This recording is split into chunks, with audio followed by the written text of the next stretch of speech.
Hello and welcome to Tableau 10 Desktop Training. My name is Rob Davis, and I will be the instructor throughout this course. Professionally, I am a data visualization consultant with over 10 years of experience across multiple industries. I've used numerous tools over the years, and I've seen firsthand the evolution of BI reporting and where we are today with tools like Tableau, and how revolutionary a tool like Tableau can be to any organization. And just to briefly go through the outline of this course, we'll start out by going over what Tableau software is and touring the application.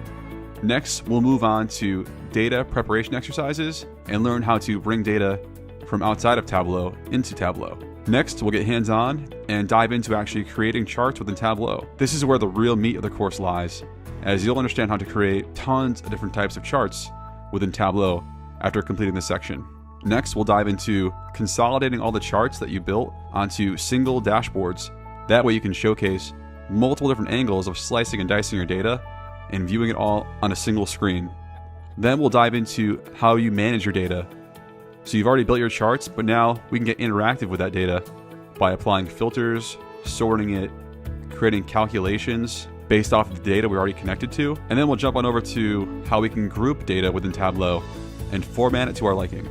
And finally, we'll close out with how you can share your dashboards that you've created in Tableau in numerous formats like PDF, how you can print it, or how you can push those dashboards to Tableau's server offering so you can share your dashboards with other users and let them interact with what you've created. By the time you complete this course, you'll have a deep understanding of how to use the Tableau Desktop tool and understand how to really create meaningful and impactful data visualizations. You'll also get quite comfortable with navigating through Tableau's interface, the worksheets, dashboards, the numerous menus and panes. We'll walk through all of that. Because you've created so many charts within this course, you'll have a much better understanding of when you want to use a certain chart type over another. I look forward to seeing you inside the course and teaching you Tableau Desktop.